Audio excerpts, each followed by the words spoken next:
ನಮಸ್ಕಾರ. ನೋಡಿ, ನೀವು ಆಫೀಸಲ್ಲಿ ಯಾವುದೋ ಒಂದು ಕೊಲೀಗ್ ಇರ್ಬೋದು, ನೀವು ಸ್ಟೂಡೆಂಟ್ ಆಗಿದ್ದಾಗ ಯಾರೋ ನಿಮ್ಮ ಫೆಲೋ ಸ್ಟೂಡೆಂಟ್ ಆಗಿರ್ಬೋದು, ಅಥವಾ ನಿಮ್ಮ ಫ್ರೆಂಡ್ ಆಗಿರ್ಬೋದು.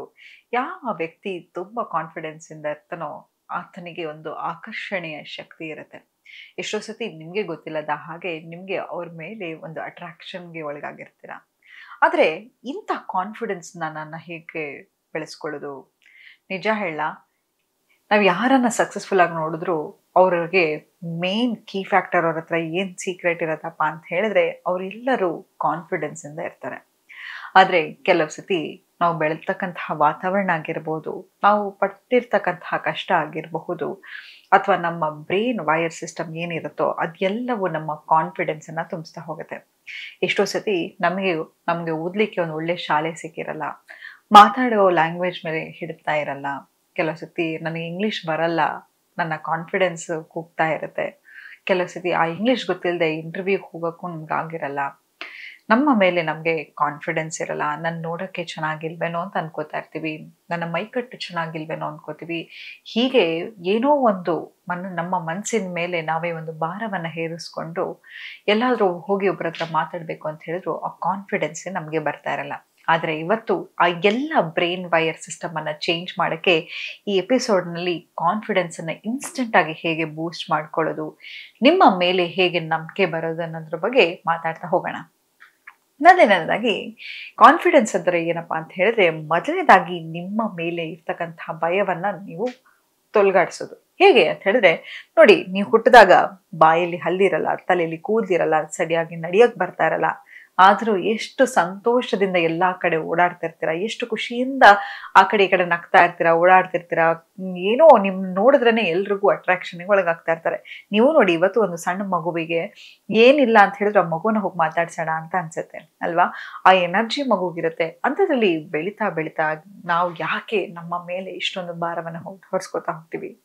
ಪ್ರತಿ ಸತಿ ಕನ್ನಡಿ ಮುಂದೆ ಹೋದಾಗ ಎಷ್ಟು ಚೆನ್ನಾಗಿದ್ದೀನಿ ಅನ್ಕೊಳ್ಳೋ ಬದಲು ನನ್ನ ಮುಖದಲ್ಲಿ ಮೊಡವೆ ಇದೆ, ಕೂದಲು ಬೆಳ್ಳಗಾಗ್ತಾ ಇದೆ, ಕೂದಲು ಸಣ್ಣ ಆಗ್ತಿದೆ, ಹೊಟ್ಟೆ ದಪ್ಪ ಇದೆ, ಇಲ್ಲಿ ಕಪ್ಪಗಿದೆ, ಅಲ್ಲಿ ಕಪ್ಪಗಿದೆ ಅಂತ ಹೇಳಿ ನಮ್ಮ ಬಗ್ಗೆ ನಾವೇ ಕೆಟ್ಟದಾಗಿ ಮಾತಾಡ್ಕೋತಾ ಇರ್ತೀವಿ. ಇದೆಲ್ಲವೂ ನಿಮ್ಮ ಕಾನ್ಫಿಡೆನ್ಸನ್ನು ಕುಗ್ಗಿಸ್ತಾ ಹೋಗುತ್ತೆ. ಎಷ್ಟೋ ಸತಿ ಒಂದು ಇಂಟರ್ವ್ಯೂಗೆ ಫೇಲ್ ಆಗಿರ್ತೀವಿ, ಆದರೆ ಮತ್ತೆ ಹೋಗಿ ತಿರುಗಿ ನೋಡಿದ್ರೆ ಅದಕ್ಕಿಂತ ಒಳ್ಳೆ ಕೆಲಸ ಸಿಕ್ಕಿರುತ್ತೆ. ಆದರೆ ಎಷ್ಟೋ ಸತಿ ನಮ್ಮ ಕಾನ್ಫಿಡೆನ್ಸ್ ಕಮ್ಮಿಯಾಗಿ ನಾವು ಹೋಗಿ ಮಾತಾಡ್ತಾನೆ ಇರಲ್ಲ.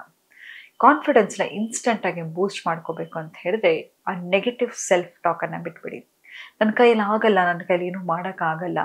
ಎಷ್ಟೋ ಸತಿ ನೀವು ನೋಡಿ, ಒಂದು 5 ನಿಮಿಷ ಕೂತ್ಕೊಂಡು ಹೇಳ್ಕೊಳ್ಳಿ ನಿಮಗೆ, ಅಥವಾ ಬೆಳಗ್ಗೆ ಎದ್ದ ತಕ್ಷಣ ಸುಸ್ತಾಗಿದೆ ಸುಸ್ತಾಗಿದೆ ಸುಸ್ತಾಗಿದೆ ಅಂತ. ಎದ್ದ ತಕ್ಷಣ ಎಷ್ಟು ಚೈತನ್ಯ ಇರುತ್ತೆ, ಆದರೂ ಏನೋ ಸುಸ್ತಾಗ್ತಿದೆಯಪ್ಪ ಅಂತ ಮಲ್ಕೊಳ್ಳೋಣ ಅಂತ ಅನ್ಸುತ್ತೆ. ಅದೇ ನಾನಿವತ್ತು ತುಂಬ ಎನರ್ಜೆಟಿಕ್ ಆಗಿದ್ದೀನಿ, ಪಾಸಿಟಿವ್ ಆಗಿದ್ದೀನಿ, ನಾನು ಖುಷಿಯಾಗಿದ್ದೀನಿ ಅಂತ ಹೇಳ್ಕೊತಾ ಹೋಗಿ, fake it till you make it ಅಂತ ಹೇಳ್ತಾರೆ ಅಲ್ವಾ? ಹಾಗೆ ಹೇಳ್ಕೊತಾ ಹೋಗಿ ಇನ್ಸ್ಟೆಂಟಾಗಿ ನಿಮ್ಮ ಕಾನ್ಫಿಡೆನ್ಸ್ ಬೂಸ್ಟ್ ಆಗ್ತಾ ಹೋಗುತ್ತೆ. ಇದೆಲ್ಲವನ್ನು ನೀವು ಮಾಡ್ತಾ ಹೋದರೆ ಖಂಡಿತವಾಗ್ಲೂ ನಿಮಗೆ ಧೈರ್ಯ ಸ್ಥೈರ್ಯ ಎಲ್ಲವೂ ಬರ್ತಾ ಹೋಗುತ್ತೆ. ನೋಡಿ, ಇಡೀ ಪ್ರಪಂಚದಲ್ಲಿ ಯಾರು ನಿಮ್ಮನ್ನ ನಂಬಲಿಲ್ಲ ಅಂದರೂ ಅಡ್ಡಿ ಇಲ್ಲ. ಆ ನಂಬಿಕೆ ನಿಮ್ಮ ಮೇಲೆ ಇದೆಯಲ್ವಾ, ಅದನ್ನು ಯಾವತ್ತೂ ಕಳ್ಕೊಳ್ಳಿಕ್ಕೆ ಹೋಗ್ಬೇಡಿ. ನೀವು ಏನನ್ನ ಬೇಕಾದರೂ ಜಯಿಸುವಂಥ ಶಕ್ತಿ ಇದ್ದೇ ಇರುತ್ತೆ. ಈಗ ಪರ್ಫ್ಯೂಮ್ ಬಾಟಲ್ ನೋಡೋಕೆ ಎಷ್ಟು ಚೆನ್ನಾಗಿರುತ್ತೆ, ಅದನ್ನು ಕುಡಿಲಿಕ್ಕೆ ಸಾಧ್ಯನಾ? ಹಾಗಿದ್ರೆ ಪ್ರಪಂಚದ ಅತಿ ದೊಡ್ಡ ಸುಂದರಿಯರು ಅಥವಾ ದೊಡ್ಡ ಹ್ಯಾಂಡ್ಸಮ್ ಆಗಿರ್ತಕ್ಕಂಥ ವ್ಯಕ್ತಿ ಯಾಕೆ ಡಿವೋರ್ಸ್ ಆದರು ಅಲ್ವಾ?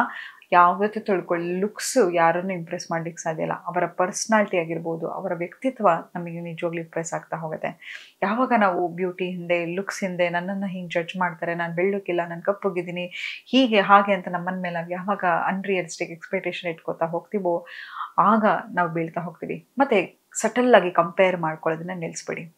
ನೋಡಿ, ಇವತ್ತು ನಿಮ್ಮ ಮುಂದೆ ನಾನು ಕೂತು ಮಾತಾಡ್ತಿದ್ದೀನಿ ಅಂತ ಹೇಳಿದ್ರೆ ಎಷ್ಟೊಂದು ಮೇಕಪ್ ಮಾಡಿರ್ತೀವಿ, ಲೈಟ್ ಎಫೆಕ್ಟ್ ಹಾಕಿರ್ತಾರೆ, ಇದು ಯಾವುದೂ ರಿಯಾಲಿಟಿ ಅಲ್ಲ. ಎದುರುಗಡೆ ನೋಡಿದಾಗ ಅಯ್ಯೋ, ನೀವು ನಿಜವಾಗ್ಲೂ ಟಿ ವಿಲಿ ನೋಡೋಕ್ಕೆ ಬೇರೆ ಥರ ಇದ್ರೆ ಎದುರುಗಡೆ ನೋಡೋಕ್ಕೆ ಬೇರೆ ಥರ ಇದ್ದಾರೆ ಅಂತ ಹೇಳ್ಕೊತೀವಿ ಅಲ್ವಾ? ಎಷ್ಟೋ ಸ್ಥಿತಿ ಆಗಿದೆ ಅಲ್ವಾ? ಯಾವುದೇ ಒಂದು ಹೀರೋಯಿನ್ ಆಗಿರಲಿ, ಯಾರೇ ಒಬ್ರು ಇನ್ಸ್ಟಾಗ್ರಾಮಲ್ಲಿ ಫೋಟೋ ಹಾಕಿದ್ರು 100 ರೀತಿ ಫಿಲ್ಟರ್ ಹಾಕ್ತಾರೆ. ಇದು ಯಾವುದೂ ನಿಜ ಅಲ್ಲ. ಸಟಲ್ಲಾಗಿ ಕಂಪೇರ್ ಮಾಡ್ಕೊಳ್ಳೋದನ್ನ ಖಂಡಿತವಾಗ್ಲೂ ನಿಲ್ಲಿಸ್ತಾ ಹೋಗಿ. ನಿಮ್ಮ ಮೇಲೆ ನಿಮಗೆ ಕಾನ್ಫಿಡೆನ್ಸನ್ನು ಇಟ್ಕೊಳ್ತಾ ಹೋಗಿ. ಪವರ್ ಪೋಸ್ ಎಫೆಕ್ಟ್ ಅಂತ ಕರೀತಾರೆ. ಆಮಿ ಕಡಲ್ಸ್ ರಿಸರ್ಚಲ್ಲಿ ಇದನ್ನು ಪ್ರೂವ್ ಮಾಡಿದ್ದಾರೆ. ಏನಪ್ಪ ಅಂತ ಹೇಳಿದ್ರೆ, ನಾವು 1-2 ನಿಮಿಷ ಸ್ಟ್ರೈಟಾಗಿ ನಿಂತ್ಕೊಂಡು ನಮ್ಮ ಶೋಲ್ಡರ್ಸನ್ನು ಅಡ್ಜಸ್ಟ್ ಮಾಡಿಕೊಂಡು ಸ್ಪೈನನ್ನು ಎರೆಕ್ಟ್ ಮಾಡಿ ಕೂತುಕೊಳ್ಳುವಾಗ್ಲಾಗ್ಲಿ ನಿಂತ್ಕೊಳ್ಳುವಾಗ್ಲಿ ಮಾತಾಡಿದಾಗ ನಮಗೆ ಗೊತ್ತಿಲ್ಲದ ಹಾಗೆ ಕಾನ್ಫಿಡೆನ್ಸ್ ಬರ್ತಾ ಹೋಗುತ್ತೆ. ಯಾಕಂತ ಹೇಳಿದ್ರೆ the way we talk, the way we walk ಎಲ್ಲವೂ ಕೂಡ ನಮ್ಮ ಕಾನ್ಫಿಡೆನ್ಸ್ ಅನ್ನ ಬೂಸ್ಟ್ ಮಾಡ್ತಾ ಹೋಗುತ್ತೆ. ನಾನು ಹೀಗೆ ಕೌಚ್ ಮೇಲೆ ಹಿಂಗೆ ಕೂತ್ಕೊಂಡು ನಿಮ್ಮ ಹತ್ರ ಮಾತಾಡ್ತಾ ಇದ್ರೆ ನಿಮಗೆ ನನ್ನ ಮಾತು ಕೇಳಬೇಕು ಅಂತ ಅನ್ಸುತ್ತಾ? ಅವ್ರ ಬಾಡಿ ಲ್ಯಾಂಗ್ವೇಜೇ ಏನೋ ಅವ್ರು ಏನು ಹೇಳ್ತಾ ಇದಾರೆ ಅವ್ರ ಕಾನ್ಫಿಡೆನ್ಸ್ ಇಲ್ಲಪ್ಪ ಅಂತ ಅನ್ಸುತ್ತೆ. ಹಾಗೆ ನಮ್ಮ ಬಾಡಿ ಲ್ಯಾಂಗ್ವೇಜನ್ನು ಸಟಲ್ ಆಗಿ ಅಬ್ಸರ್ವ್ ಮಾಡ್ತಾ ಹೋಗ್ತಾರೆ. ಎಕ್ಸಾಂಪಲ್, ನೀವು ಒಂದು ಇಂಟರ್ವ್ಯೂಗೆ ಹೋಗ್ತೀರಾ ಅಂತ ಇಟ್ಕೊಳ್ಳಿ, ಪದೇ ಪದೇ ಹಿಂಗೆ ಕೂದಲು ಮುಟ್ಕೋತಾ ಇರೋದು, ಪದೇ ಪದೇ ಮುಖ ಮುಟ್ಕೋತಾ ಇರೋದಾಗಿರ್ಬೋದು, ಕೈ ಕಾಲು ಹಿಂಗೆ ಇಟ್ಕೊಳ್ಳೋದಾಗಿರ್ಬೋದು, ಇದೆಲ್ಲವೂ ನೀವು ನರ್ವಸ್ ಆಗಿದ್ದೀರಾ ಅನ್ನೋದನ್ನ ತಕ್ಷಣ ತೋರ್ಸೋಕ್ಕೆ ಶುರು ಆಗ್ಬಿಡುತ್ತೆ. ಯಾವತ್ತೂ ತಿಳ್ಕೊಳ್ಳಿ, ಯಾರ ಹತ್ರ ಮಾತಾಡ್ಬೇಕಾದ್ರೂ ನಿಮ್ಗೆ ಏನ್ ಗೊತ್ತಿದೆಯೋ ಅದನ್ನ ಮಾತ್ರ ನಾನು ಮಾತಾಡ್ತೀನಿ, ಪರವಾಗಿಲ್ಲ. ಅವ್ರನ್ನ ಜಡ್ಜ್ ಮಾಡ್ಲಿ, ಏನ್ ಅನ್ಕೊಳ್ಳಿ, ಪರವಾಗಿಲ್ಲ. ಅದು ಅವ್ರ ಪ್ರಾಬ್ಲಮ್ ಅಲ್ವಾ? ನಿಮ್ ಬಗ್ಗೆ ಯಾರು ಯೋಚನೆ ಮಾಡ್ತಿದ್ದಾರೆ ಅಂತ ಹೇಳಿದ್ರೆ ಅದು ಅವ್ರ ಪ್ರಾಬ್ಲಮ್. ನನಗೆ ನಾನು ಏನ್ ಮಾತಾಡ್ತೀನಿ ಅನ್ನೋದ್ರ ಮೇಲೆ ಕಾನ್ಫಿಡೆನ್ಸ್ ಇದೆ. I can do it, I will do it, I am very confident ಅಂತ ನಿಮ್ಗೆ ನೀವು ಹೇಳ್ಕೊತಾ ಹೋಗಿ. ಖಂಡಿತವಾಗ್ಲೂ ನೀವು ಯಾವಾಗ ಹೇಳ್ತಾ ಇರ್ತೀರ, ಅದನ್ನೇ ಹೇಳಿದೆ, fake it till you make it ಅಂತ, ಅದನ್ನೇ ಪದೇ ಪದೇ ಪದೇ ಹೇಳ್ಕೊತಾ ಇದ್ದಾಗ you will be able to do it. ಆ ಸೆಲ್ಫ್ ನೆಗೆಟಿವ್ ಟಾಕ್ ಅನ್ನ ಬಿಡ್ತಾ ಹೋಗಿ. ಯಾವಾಗ ನನಗೇನು, ಇವಾಗ ಎಕ್ಸಾಂಪಲ್, ನನಗೆ ಯಾವುದೋ ಒಂದು ಲ್ಯಾಂಗ್ವೇಜ್ ಬರಲ್ಲ ಅಂತ ತಿಳ್ಕೊಳ್ಳೋಣ, ಅದನ್ನ ಕಾನ್ಶಿಯಸ್ ಆಗಿ ಎಫರ್ಟ್ ಮಾಡ್ತಾ ಹೋಗಿ. ಮೇ ಬಿ ಆ ಮೂವಿಗಳನ್ನ ನೋಡೋದಾಗಿರಬಹುದು, ಅಥವಾ ಹೇಗೆ ಮಾತಾಡೋ ಶೈಲಿಗಳನ್ನಾಗಿರಬಹುದು, ಕನ್ನಡಿ ಮುಂದೆ ಮಾತನಾಡೋದಾಗಿರ್ಬೋದು, ಇದೆಲ್ಲವನ್ನು ಪ್ರಾಕ್ಟೀಸ್ ಮಾಡ್ತಾ ಹೋಗಿ. ನಿಮ್ಮ ಲೈಫಲ್ಲಿ ನಿಮ್ಗೆ ಏನು ಇಲ್ವೋ ಅದರ ಆಪೋಸಿಟ್ ಆಗಿ ಅಫರ್ಮೇಷನ್ ಅನ್ನ ಬರ್ಕೋತಾ ಹೋಗಿ. ಎಕ್ಸಾಂಪಲ್, ಈಗ ನನಗೆ ಭಯ ಅಂತ ತಿಳ್ಕೊಳ್ಳೋಣ, ಐ ಆಮ್ ವೆರಿ ಕಾನ್ಫಿಡೆಂಟ್. ನನಗೆ ದುಡ್ಡಿನ ಅಭಾವತೆ ಇದ್ರೆ ಐ ಆಮ್ ವೆರಿ ರಿಚ್. ನನಗೆ ಪ್ರೀತಿ ಅಭಾವತೆ ಇದ್ರೆ I have love in abundance. ಹೀಗೆ ನಿಮ್ಗೆ ಏನಿಲ್ವೋ ಅದನ್ನೆಲ್ಲವನ್ನು ಪಾಸಿಟಿವ್ ಅಫರ್ಮೇಷನ್ ಅಲ್ಲಿ ಬರ್ಕೋತಾ ಹೋಗಿ. ಯಾವಾಗ ಅದನ್ನ ಬರ್ಕೋತಾ ಹೋಗ್ತೀರಾ, ಅದನ್ನ ಹೇಳ್ಕೊತಾ ಹೋಗ್ತೀರಾ, ನಿಮ್ಮ ಸಬ್ ಕಾನ್ಶಿಯಸ್ ಮೈಂಡ್, ಯಾಕಂತ ಹೇಳಿದ್ರೆ ನಿಮ್ಮ ಬ್ರೈನ್ ಏನ್ ಮಾಡುತ್ತಪ್ಪ ಅಂತ ಹೇಳಿದ್ರೆ, ನೀವು ಇವಾಗ ಯಾರೋ ಒಬ್ರು ಮೆಸೇಜ್ ಕಳಿಸ್ತಾರ, ಪ್ರೂಫ್ ಇಟ್ಕೊಳಕ್ ಏನ್ ಮಾಡ್ತೀರಾ, ಪಟ್ ಅಂತ ಸ್ಕ್ರೀನ್ ಶಾಟ್ ಹೊಡಿತೀರೋ, ಹಾಗೆ ನಿಮ್ಮ ಮೆದುಳು ಕೂಡ ಯಾವುದೋ ಒಂದು ಎಕ್ಸಾಂಪಲ್, ಯಾವುದೋ ಒಂದು ಫೇಲ್ಡ್ ರಿಲೇಶನ್ಶಿಪ್ ಅಲ್ಲಿ ಇರ್ತೀರ ಅನ್ಕೊಳ್ಳಿ. ಇನ್ನೊಂದ್ಸತಿ ರಿಲೇಶನ್ಶಿಪ್ ಹೋಗ್ಬೇಕಾದ್ರೆ ಭಯ ಆಗುತ್ತಪ್ಪ, ನಾನು ಲಾಸ್ಟ್ ಟೈಮ್ ಹಂಗಾಗಿತ್ತು ಅಂತ ಮತ್ತೆ ನಮ್ಗೆ ಇನ್ನೊಂದು ರಿಲೇಶನ್ಶಿಪ್ ಹೋಗೋಕೆ ಕಾನ್ಫಿಡೆನ್ಸ್ ಇರಲ್ಲ. ಎಲ್ಲೋ ಒಂದ್ ಕಡೆ ಇಂಟರ್ವ್ಯೂಲಿ ಅವಮಾನ ಆಗಿದ್ರೆ ಮತ್ತೆ ಕೆಲ್ಸಕ್ಕೆ ಇಂಟರ್ವ್ಯೂಗೆ ಹೋಗ್ಬೇಕಾದ್ರೆ ಭಯ ಆಗ್ತಾ ಹೋಗುತ್ತೆ. ಎಲ್ಲೋ ಒಂದ್ ಕಡೆ ಏನೋ ಒಂದು ಆ ಜಾಗಕ್ಕೆ ಹೋದಾಗ ನಮ್ಗೆ ಅವಮಾನ ಆಗಿದ್ರೆ ಮತ್ತೆ ಆ ಜಾಗಕ್ಕೆ ಹೋಗಕ್ಕಾಗಿರ್ಲಿ, ಆ ವ್ಯಕ್ತಿನ ಮೀಟ್ ಮಾಡಕ್ಕಾಗಿರ್ಲಿ, ಮತ್ತೆ ನಮ್ಗೆ ಅದೇ ಕಹಿ ನೆನಪು ಬರ್ತಾ ಇರುತ್ತೆ. ಹೀಗೆ ನಿಮ್ಮ ಕಾನ್ಫಿಡೆನ್ಸ್ ಹೋಗ್ತಾ ಹೋಗುತ್ತೆ. ನಿಮ್ಮ ಜೀವನದಲ್ಲಿ ಯಾವುದೇ ಒಂದು ಘಟನೆ ನಡೆದಿದ್ರು ಕೂಡ ಅದು ನಿಮಗೆ ಒಂದು ಪಾಠವನ್ನ ಕಲಿಸ್ಲಿಕ್ಕಾಗಿರುತ್ತೆ. ಯಾವುದೇ ಕಾರಣಕ್ಕೂ ಅದು ನಿಮ್ಮನ್ನ ಕುಗ್ಸೋದಿಕ್ಕಲ್ಲ. ಸೊ ಹಾಗಾಗಿ ನಿಮ್ಮ ಮೇಲೆ ನಂಬಿಕೆಯನ್ನ ಇಟ್ಕೊಳ್ಳಿಕ್ಕೆ ಶುರು ಮಾಡಿ.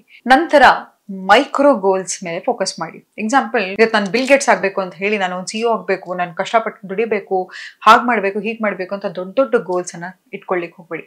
ಚಿಕ್ಕ ಚಿಕ್ಕ ಗೋಲ್ಸ್. ಏನ ಎಕ್ಸಾಂಪಲ್, ಇವತ್ತು ಈ ವಾರ ನಾನೊಂದು ಬುಕ್ ಅನ್ನ ಓದೋದಾಗಿರಬಹುದು, ನಾನು ಈ ವಾರ ಪೂರ್ತಿ ಅಟ್ಲೀಸ್ಟ್ ವಾರಕ್ಕೆ 3 ದಿನ ಜಿಮ್ ಮಾಡೋದಾಗಿರ್ಬೋದು, ಈ ವಾರ ನಾನು ಒಂದು ಲ್ಯಾಂಗ್ವೇಜ್ ಅನ್ನ ಕಲಿಯೋದಾಗಿರಬಹುದು, ಅಥವಾ ನನ್ನ ಮೇಲೆ ನಾನು ಫೋಕಸ್ ಮಾಡ್ಕೊಳ್ಳೋದಾಗಿರ್ಬೋದು. ಇದೆಲ್ಲವನ್ನು ಮಾಡ್ತಾ ಹೋಗ್ತೀನಿ ಅಂತ ಚಿಕ್ಕ ಚಿಕ್ಕ ವಿನ್ಸ್ ಅನ್ನು ಸೆಲೆಬ್ರೇಟ್ ಮಾಡ್ತಾ ಹೋಗಿ.